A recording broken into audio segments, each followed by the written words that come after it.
ये हम लोग GS paper 1 topic Indian society देख रहे हैं ना। इसके अंदर कुछ प्रीवियस ईयर क्वेश्चंस पूछे गए हैं, जैसे life cycle of joint family जो है ना डिपेंड कैसे करती है इकोनॉमिक फैक्टर पे रेदर देन सोशल वैल्यूज़ पे। एक तो ये है। दूसरा एनी 4 कल्चरल एलिमेंट्स बताना है डाइवर्सिटी इन इंडिया का, है ना। इसके सिग्निफिकेंस बताना है कि नेशनल आइडेंटिटी को ये कैसे बिल्ड करती है। तीसरा है डाइवर्सिटी इन इंडिया बताना है कि regions form cultural unit rather than states,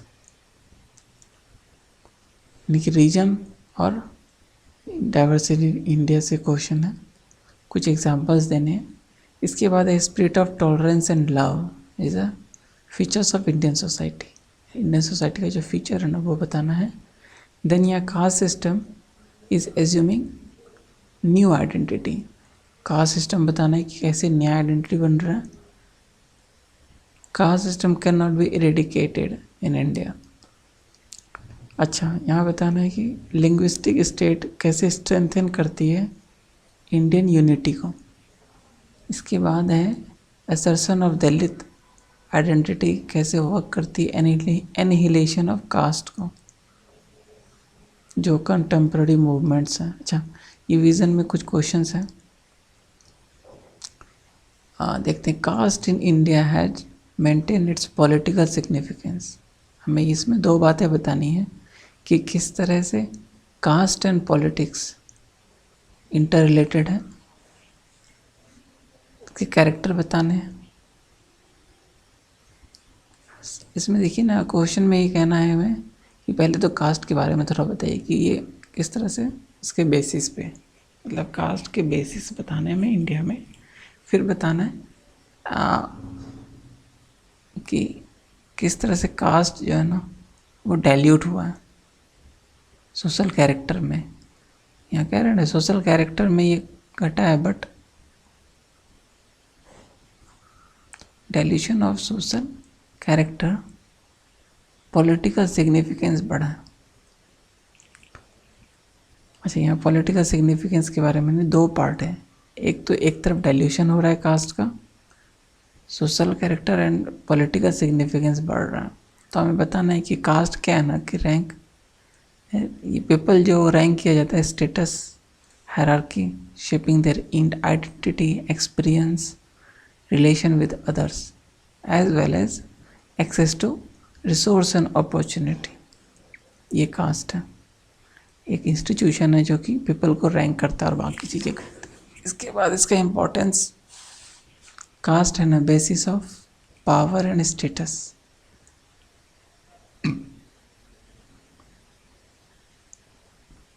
independence में पावर एंड स्टेटस के बेस पे कास्ट को डाइल्यूट किया गया, but affirm the state policies and acts, affirmative state policy and acts के थ्रू ऐसा हुआ। अब यहाँ पे हमें बताना है कि किस तरह से डाइल्यूट हुआ।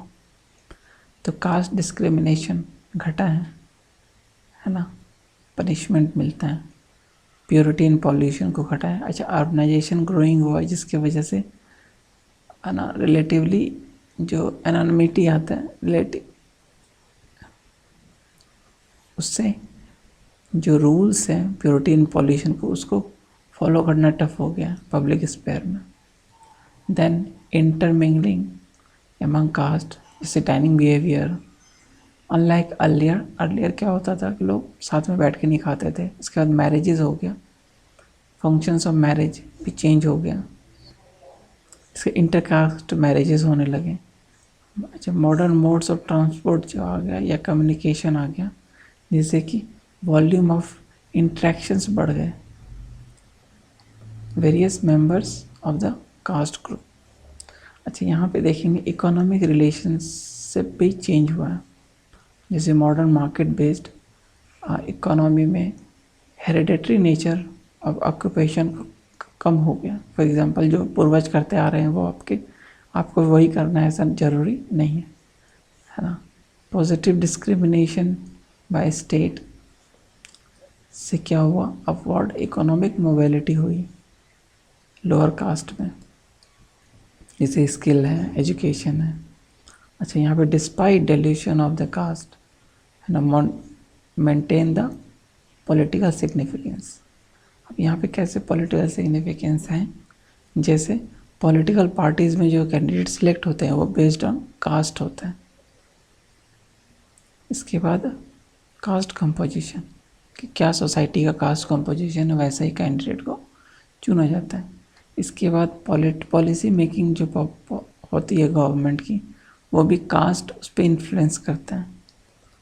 जैसे मंडल कमीशन रिपोर्ट में आया था, emergence of explicit cast based political parties.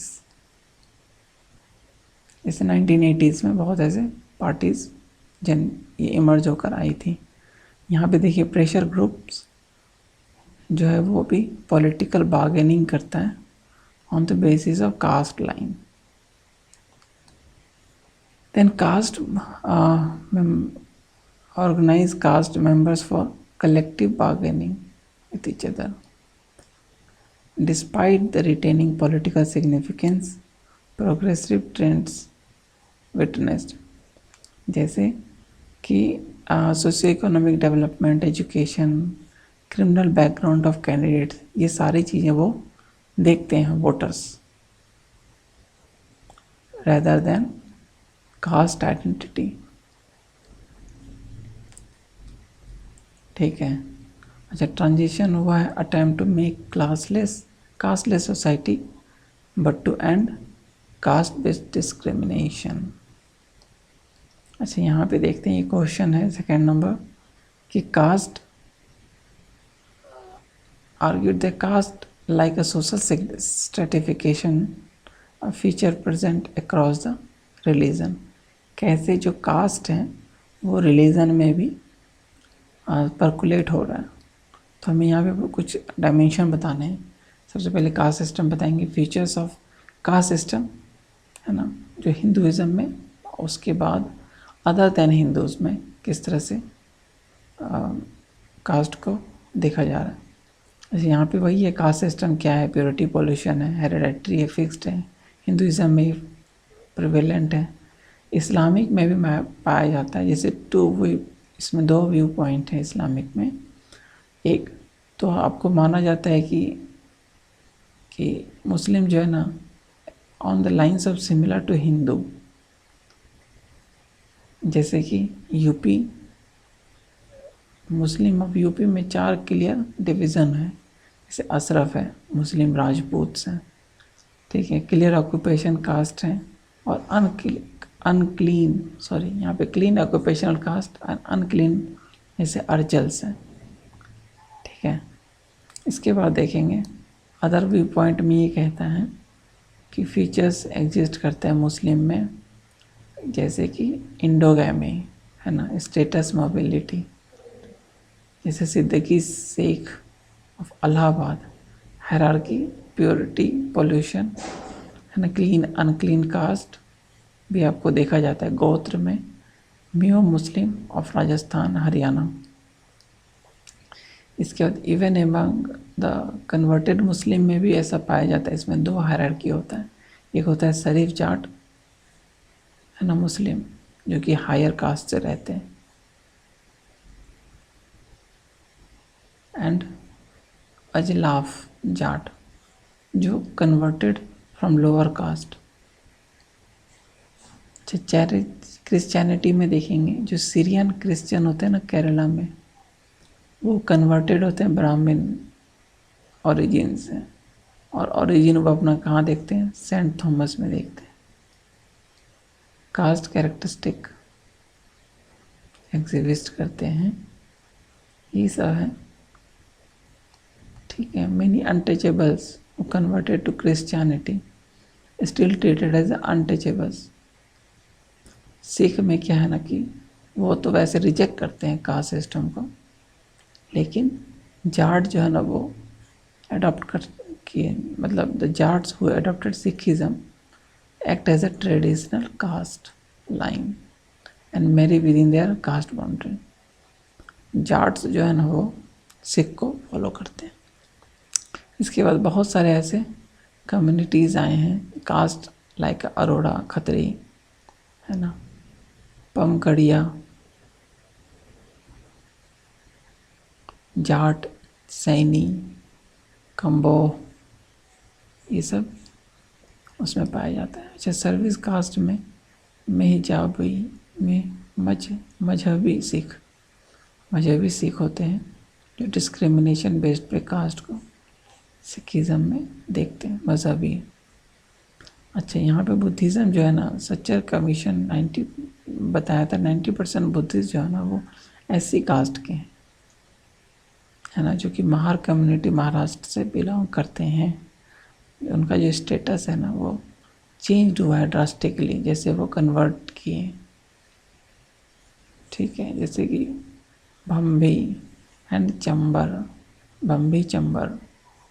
Maharashtra refuse to accept water.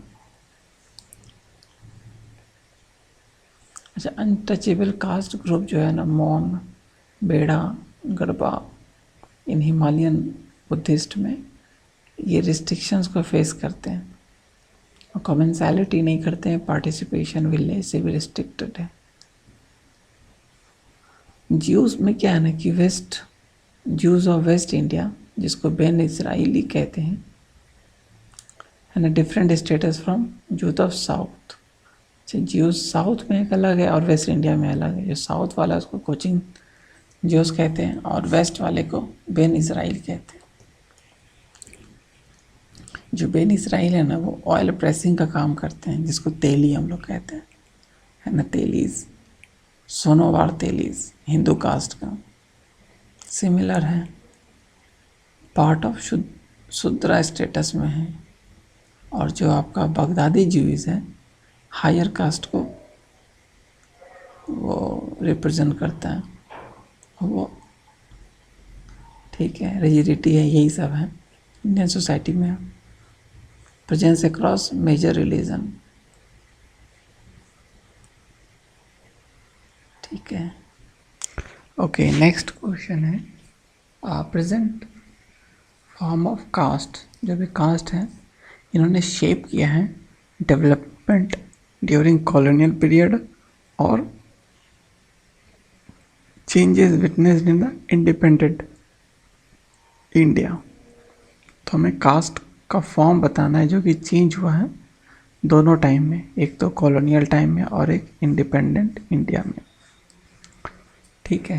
तो अभी आते हैं नेक्स्ट, ओरिजिन बताने। सबसे पहले कास्ट को कैसे इवॉल्व हुआ, देन कास्ट किस तरह से ब्रिटिश रूल में प्रिवेलिंग था और शेप्ड हुआ, and next independent, post independent, ये किस तरह से इन्फ्लुएंस्ड हुआ।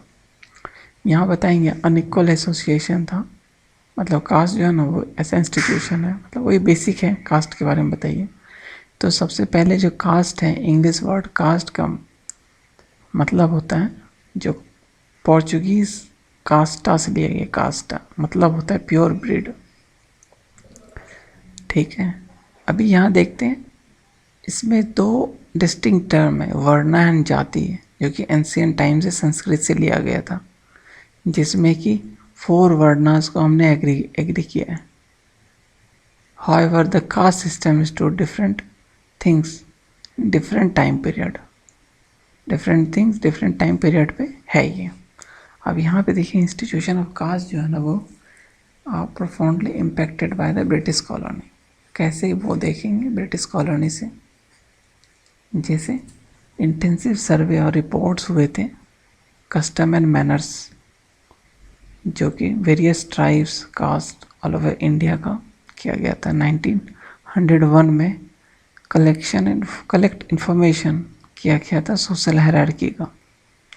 Then land revenue and settlement, और ये सारी चीज़ें हुई हैं जिसकी वजह से कास्ट को और भी अपर कास्ट को लेजिटिमेसी मिली। फिर क्या हुआ, डिप्रेस्ड क्लास को डाउन ट्रेडन रिफर किया गया, एडमिनिस्ट्रेशन में as a depressed class denote किया गया। 1935 में शेड्यूल कास्ट को एंड ट्राइब्स को मार्क किया गया।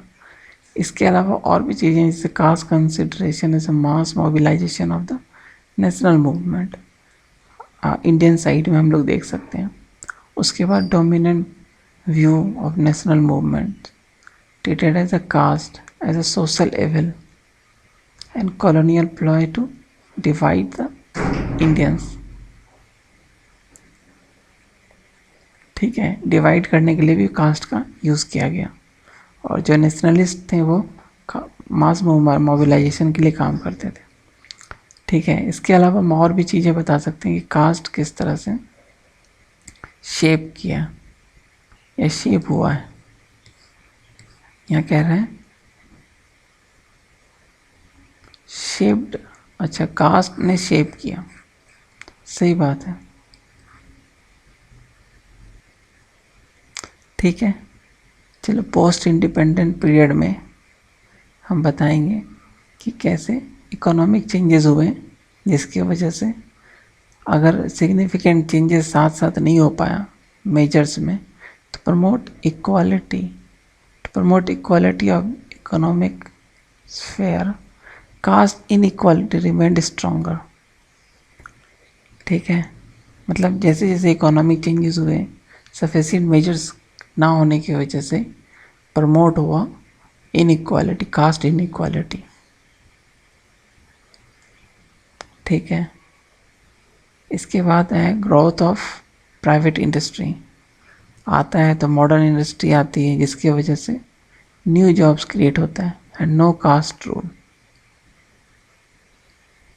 ये इनडायरेक्टली अफेक्ट किया कास्ट को। अर्बनाइजेशन में collective living and difficult for the caste segregation and social interaction हुआ। इसके बाद है कल्चरल एंड डोमेस्टिक स्फेयर में endogamy remained large unaffected by modernisation. जो इंडोगैमी है ना, वो मॉडर्नाइजेशन से अफेक्टेड नहीं है। डेमोक्रेटिक पॉलिटिक्स में deeply condition by the caste. देखो, caste consideration important for electoral politics.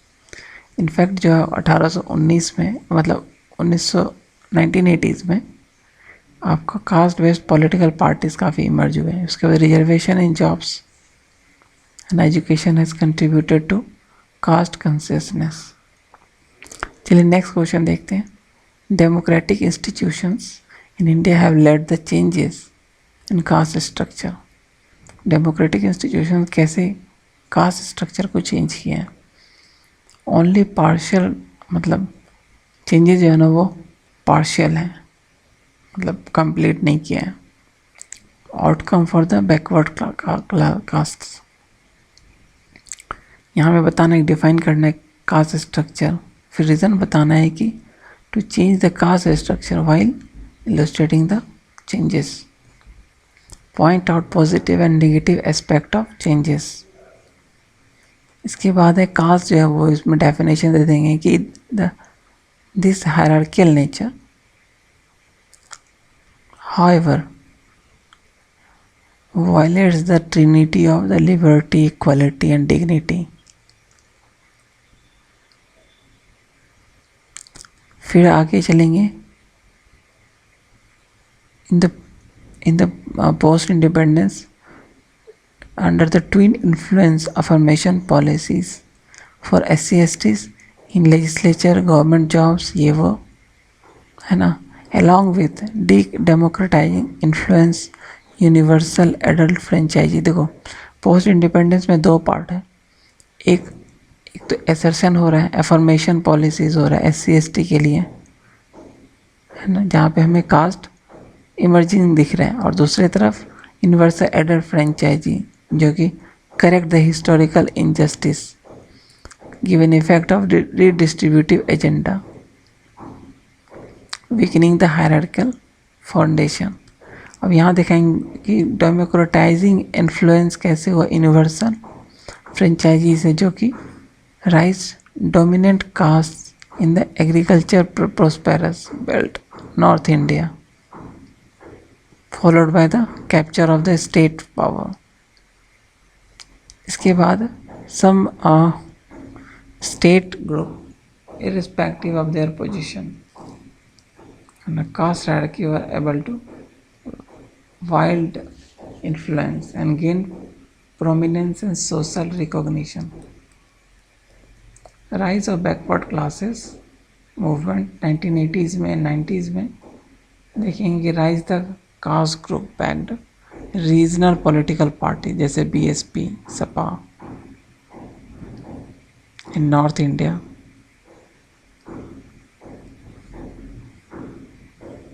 और ये become vehicle of social mobilisation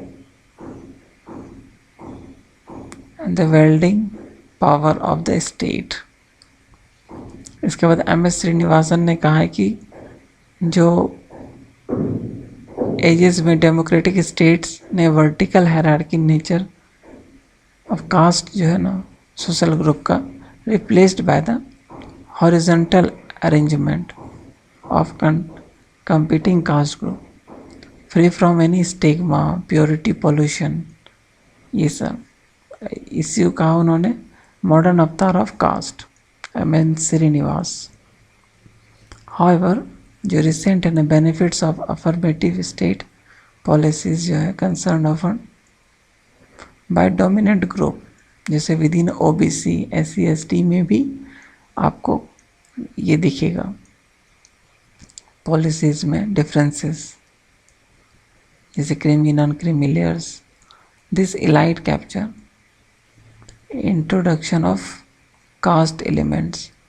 अच्छा, weakening caste consciousness, democracy strengthen ऐसे करके impending the aim of promoting,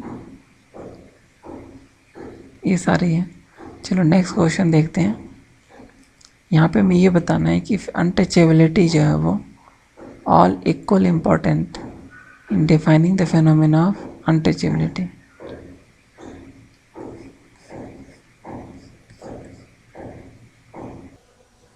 ठीक है, तो हमें ये बताना है इसमें कि ह्यूमिलेशन जो है, सबऑर्डिनेशन, एक्सप्लॉयटेशन, ये सब इक्वल है अनटचेबल फेनोमेना के लिए। इंडियन कॉन्स्टिट्यूशन में क्या स्टेप्स लिए गए, इंडियन कॉन्स्टिट्यूशन में प्रोविज़न क्या किए गए और स्टेप्स क्या क्या लिए गए गवर्नमेंट से, तो वो हमें बताना है। ठीक है, यहाँ हमें बताएंगे कि located at the bottom of the purity and pollution, जो कि अनटचेबल्स को extremely and vicious aspects of society. Social sanction होता है against a member. Okay, all sphere of life may evolve over the time and expanded in the form of exclusion, humiliation, subordination, and exploitation, and the dimensions from the caste factor to other factors like religion, poverty, ethnicity, इन सब चीज़ों से भी हुआ है। अच्छा, visible acts humiliation है ना, including common instance like a imposition of a gesture of deference, like a taking of headgear है ना, taking footwear in the hand, standing with a bowed head, not wearing clean bright clothes, ऐसे करके कुछ बना दिया गया performance of publicity, publicly visible होता है ये। अच्छा, मोर इसके ज़्यादा से ज़्यादा इसके अलावा अनटचेबिलिटी जो है ना एसोसिएट विद इकोनॉमिक एक्सप्लॉयटेशन, जैसे imposition of forced and unpaid labour है, कन्फिकेशन ऑफ प्रॉपर्टी है, प्रॉपर्टी को जब्त कर लेता है। इसके बाद कह सकते हैं कि ये एक्सक्लूज़न है, सोशल एक्सक्लूजन, रिलीजन एक्सक्लूज़न है ना, exclusion of person with the disability है ना, कास्ट बेस्ड होता है, एक्सक्लूज़न होता है, ये सब है। अच्छा, कुछ इंडियन कॉन्स्टिट्यूशन में प्रोविज़न है आर्टिकल 17, 14, 46 में ये सब अनटचेबिलिटी को मेंशन किया है ना। 14 and before equality before law, and article 15 जो equality and equal access to public places दिया है। 15 में 46 में DPSP में कहता है कि state shall promote the educational and economic interest of the schedule caste and schedule tribe. Social injustice और एक्सप्लोटेशन से बचाना भी स्टेट का काम है। इसके बाद है कि गवर्नमेंट के क्या क्या इनिशिएटिव्स लिए गए, जैसे अनटचेबल ऑफेंस एक्ट 1955 में आया था, जो कि रिनेम कर दिया गया 76 में, और कहा गया protection of civil right act. ठीक है, आर्टिकल 17 में, तो यहाँ पे 17 है, शेड्यूल ट्राइब को दिया गया प्रिवेंशन ऑफ एट्रोसिटीज एक्ट 1989।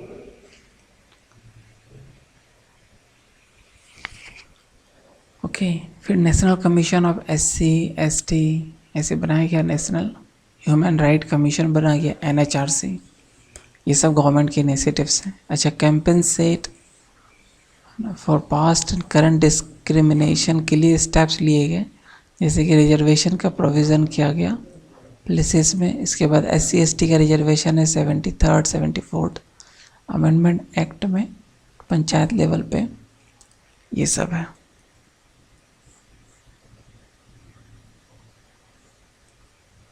अच्छा, यहाँ पे देखेंगे कास्ट एंड पॉलिटिक्स में किस तरह से रिजल्ट होता है, politicization of caste and castization of politics. Contemporary India में बताना है कि और किस तरह से चैलेंजेस टू डेमोक्रेसी, दो हमें एक्सपेक्ट बताने हैं। तो यहाँ पे अप्रोच में इन्होंने बताया है कि स्टेटस ऑफ, हमें एक्सप्लेन करना है status of caste and politics. इसके बाद एक्सप्लेन करना है relation between caste and politics. ठीक है, एंड चैलेंजेस क्या हैं, बस ये 3 स्टेप्स हैं। पॉलिटिक्स एंड कास्ट जो है ना वो हाईली इंटर रिलेटेड है, although caste institution has eroded to greater extent, है ना। एक तरफ हम बताएंगे कास्ट जो इंस्टीट्यूशन है वो डिक्रीज हुआ है, डाइल्यूट हुआ है, लेकिन नेक्स्ट बताएंगे कि किस तरह से politicization of caste and castization of politics हो रहा है।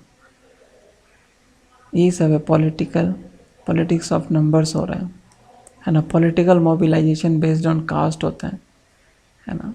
वैसे भी while castization of politics refers to emergence of regional party, castization of politics में कास्ट का इन्वॉल्वमेंट, है ना। ठीक है, तो यहाँ देखेंगे मॉडर्न डेमोक्रेटिक पॉलिटिकल सिस्टम में हर एडल्ट को एक राइट मिला है वोट देने का। ये इसने इंक्रीज कर दिया aspirations and consciousness of the depressed caste को, जो कि प्रोपोर्शनेट शेयर मांगता है पावर में। हेंस पॉलिटिकल पार्टिसिपेशन जो वो इम्पोर्टेंट हो गया तो सोशल मोबिलिटी के लिए। ठीक है, एज अ रिएक्शन, है ना, higher caste also vote on caste line for protecting their traditional position in the society.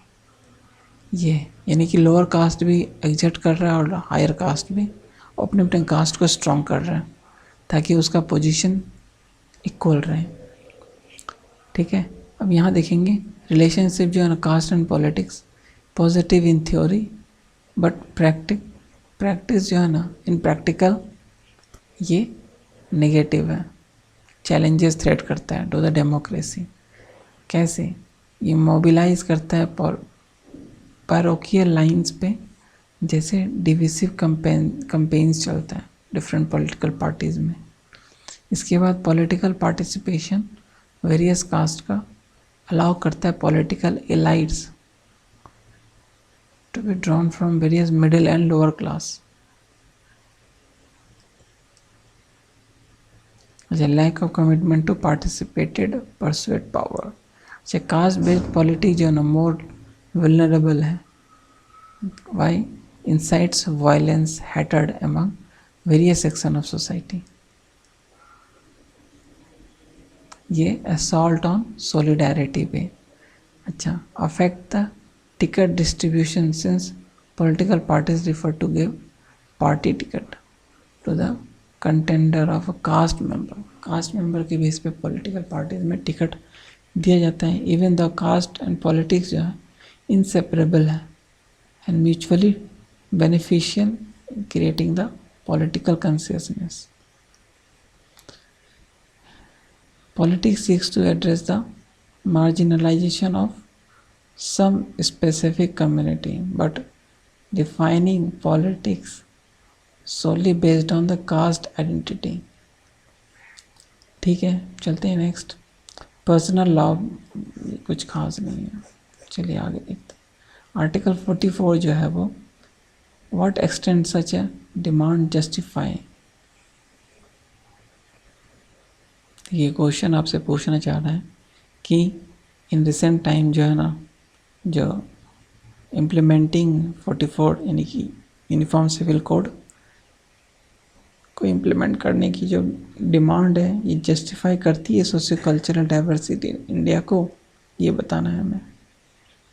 तो कितने पॉसिबिलिटी हैं हमें बताएंगे। पहले कॉन्स्टिट्यूशन क्या है, यूनिफॉर्म सिविल कोड है, ठीक है, means replace the personal law based on scripture and customs, इसको रिप्लेस कर देगा। और बहुत सारे ऐसे common set of governing citizens law जैसे कि marriage, divorce, inheritance, adoption, maintenance, ये सब को वो चेंज करेगा, रिप्लेस कर देगा। तो इंडियन स्टेट जो है वो socially culturally most diverse country है in the world. Religion, language, इन सब में डाइवर्सिटी। हिस्टोरिकली जो है ना most state feared that identity politics, recognition, social differences, ठीक है, threat to state unity। Historically ऐसा माना जा रहा था कि स्टेट जो है ना वो फियर करती है ऐसे सोशल डिफरेंसेस से, जो कि स्टेट यूनिटी के लिए खतरा है। इन सच contest time and again repeated. अच्छा, स्पेन और श्रीलंका में ये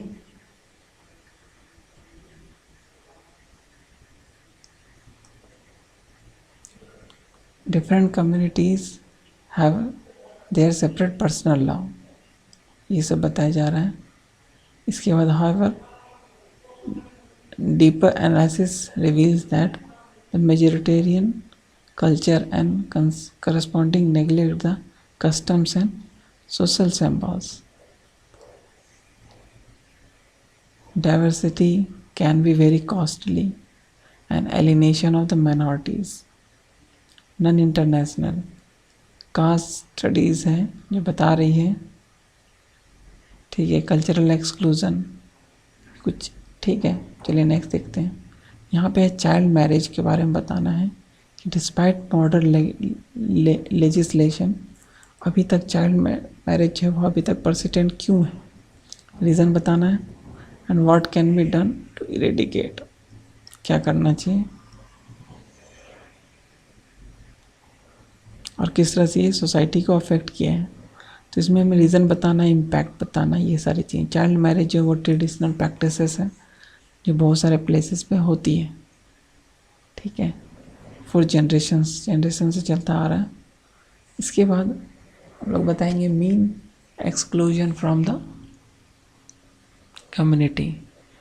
on top of this limited capacity among officials, lack of willingness to against community decision. तो यहाँ पे ना बताएंगे कुछ कि क्या कारण है, जैसे कि डॉरी, जहाँ पे कम्युनिटीज़ में डॉरी वगैरह दिया जाता है, often welcome income for poor family.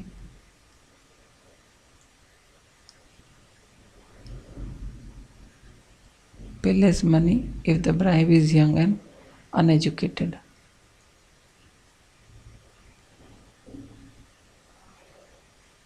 अच्छा, यहाँ देखेंगे many parents marry off their daughters because of their safety.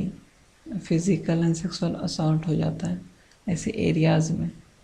उसके बाद limited educational opportunity and low equality of education, inadequate infrastructure है, lack of transport and therefore concerns for girls safety के बारे में। जबकि travelling to school significant contribute to keeping girls out of the school and therefore tend to favour child marriage. अच्छा, girls often seen as a liability with a limited economic role. देखो, इसीलिए women's confined to household and not valued. इसलिए Muslim personal law में भी इसका जो marriage as का जो है वो 15 से 18 साल है। ठीक है। अच्छा, विशियस साइकिल है, poverty and little access to education and economic opportunity, है ना। डिसएम्पावर्ड होता है, डिपेंडेंट ऑन देयर हस्बैंड। जो ब्राइड्स हैं वो डिसएम्पावर्ड हो जाता है, हस्बैंड के ऊपर डिपेंडेंट रहता है, डिप्राइव हो जाता है उसके fundamental right to access health, education, safety. ऐसे के लिए अंडर वैल्यूज़ कर देती हैं यंग वुमेन ऑन पॉसिबिलिटीज़। ठीक है। चाइल्ड मैरिज जो है ना ड्रेन करती है कंट्री की इनोवेशन एंड पोटेंशियल को। अच्छा, नीड क्यों है इसको इम्प्लीमेंट करने की? कन्वर्जेंस ऑफ स्ट्रेटजी, जिसे लॉ इन्फोर्समेंट करने की ज़रूरत है। गर्ल्स को एम्पावर करिए, स्किल प्रोटेक्शन स्किल्स दीजिए, लाइफ स्किल्स।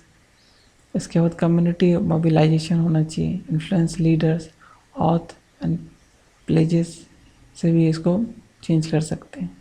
काउंसलिंग करना है, talk and traditional media, folk and traditional media का हेल्प लेना है। कन्वर्जेंस करना है, जैसे all level of particular education and social protection schemes and programmes, ये सारा है। इसके बाद आते हैं हम लोग फैमिली। ये क्वेश्चन है फैमिली के ऊपर। यहाँ पे ये कहना चाह रहा है कि contemporary trends, reason and challenges क्या है, स्ट्रक्चर किस तरह से बदला है। ठीक है। तो हमें ये बताना है contemporary trend and reason for change in traditional family structure और need of reforms for the existing social security protection measures बताने हैं। ठीक है। देखिए, जॉइंट फैमिली पहले था, फिर बाद में ग्रेजुअली ये डिक्लाइन हुआ, shift toward the nuclear family. शायद perhaps the family cycle 1991 census में बताया जा रहा था कि जो न्यूक्लियराइजेशन है वो डोमिनेंट फेनोमेना है। ठीक है। अच्छा, रीज़न बताना है हमें, जैसे कि हिस्टोरिकल में लैंड रिफॉर्म, फॉर्मल पार्टिसिपेशन है ना, सेपरेट लिविंग होने लगा। इसके बाद डेमोग्राफी में माइग्रेशन हुआ। इसके बाद हम लोग ये भी बता सकते हैं पॉपुलेशन इंक्रीमेंट हुआ और प्रेशर ऑन लैंड वो भी है। ठीक है। कॉमन शेल्टर्स मिला, शेयरिंग करने लगे लोग। अच्छा, इकोनॉमिक में अर्बनाइजेशन, इंडस्ट्रियलाइजेशन जो है, लैक ऑफ एम्प्लॉयमेंट अपॉर्चुनिटी हो गया रूरल एरियाज़ में, जिसकी वजह से वो रीजनल इम्बैलेंस हुआ अर्बनाइजेशन से। सीवियर स्ट्रेस जॉइंट फैमिली पे पड़ा और वो न्यूक्लियराइज हो गया। सोशल में इंडिविजुअलिज्म ग्रो हुआ, जैसे मास मीडिया वगैरह इंक्रीज़ किया, है ना। फॉर्मल एजुकेशन स्टार्ट हुआ, culture of consumerism and market forces. ठीक है। ट्रेडिशनल फैमिली स्ट्रक्चर को चेंज किया, जेंडर डायनामिक्स चेंज हुआ, जैसे पेड लेबर में वुमेन का पार्टिसिपेशन ज़्यादा होने लगा, jobs migrate more often for jobs before marriage. जो वुमेन्स हैं, फीमेल्स हो जाती थी बाहर। तो अच्छा, टेक्नोलॉजिकल है, जैसे spirit of jointness still persist, जैसे transport of airways, communication, mobiles, fast and means of, ये सब है। इसके बाद change in institution of marriage, जैसे डाइवोर्स ज़्यादा होने लगा एंड जल्दी होने लगा। इसके बाद अनमैरिड अपोजिट सेक्स कपल,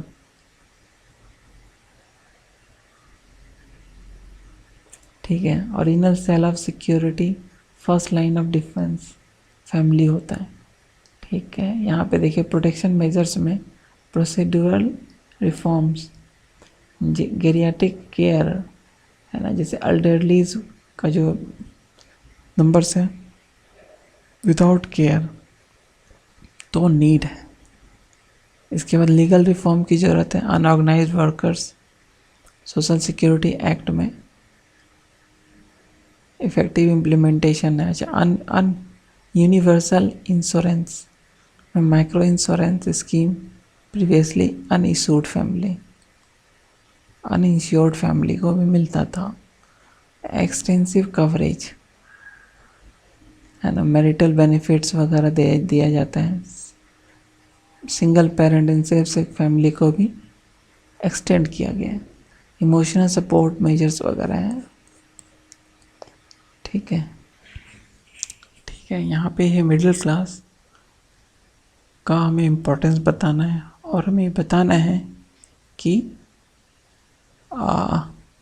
किस ग्राउंड पे इंडियन मिडिल क्लास जो है वो क्रिटिसाइज भी होता है। तो कंसेप्ट बताइए, इम्पोर्टेंस बताइए और ग्राउंड्स बताइए जिस पे क्रिटिसाइज होता है। यहाँ पे देखेंगे 2 लाख से 8-10 लाख के बीच अगर है इनकम, 2001 से 2 के बीच के प्राइसेस में, ये बताया था national council of applied economic research ने डिफाइन किया था मिडिल क्लास को। न्यू मिडिल क्लास में इकोनॉमिक रिफॉर्म 1991 में एलपीजी रिफॉर्म आया है ना, जिससे आईटी बीपीओ इंडस्ट्रीज बढ़े, जो कि मिडिल क्लास को इमर्ज किया। अच्छा, एक्सट्रीमली इम्पॉर्टेंट है ये। कैसे? ये वेल एजुकेटेड होते हैं क्लास में, और development of human capital promote करते हैं। इसके बाद स्टेबल सोर्स ऑफ डिमांड होता है, जो कि इंडस्ट्रियल डेवलपमेंट के लिए ज़रूरी है। मनी जो भी सेव करते हैं उसको भी इन्वेस्ट करते हैं। इसके बाद कंट्रीब्यूट करते हैं टैक्स कलेक्शन, जिससे कि फर्दर रीडिस्ट्रीब्यूशन होता है इनकम में, एंड डेवलप होता है पब्लिक गुड्स एंड इंफ्रास्ट्रक्चर में। इसके बाद राइज होता है ना middle class. Political institutions also increase the rise of middle class. More awareness है ना, more determined to fight for their rights. ठीक है, मिडिल क्लास जो है वो लीडिंग रोल प्ले करता है modernisation of society, making it more dynamic and resilient. ठीक है, इतना है इसका इम्पोर्टेंस मिडिल क्लास का। अब यहाँ पे क्या है ना कि मिडिल क्लास जो है ना वो दोनों जगह विटनेस्ड है, अर्बन में भी रूरल में भी, लेकिन क्रिटिसाइज होता है कि ये सेल्फ एक्सक्लूजन है, जिसे हम लोग कहते हैं कि गेटेड कम्युनिटीज़ हो गया, due to private sectors even essential services के लिए भी, जैसे हेल्थ है, एजुकेशन के लिए, ये लोग अपने प्राइवेट इंस्टीट्यूशंस में से भेजेंगे बच्चों को, या अपना हेल्थ ट्रीटमेंट कराएंगे, जिससे ये सेल्फ एक्सक्लूड हो जाते हैं। अच्छा, ग्रोथ ऑफ मिडिल क्लास जो है ना, ये primary led by lower middle classes का है।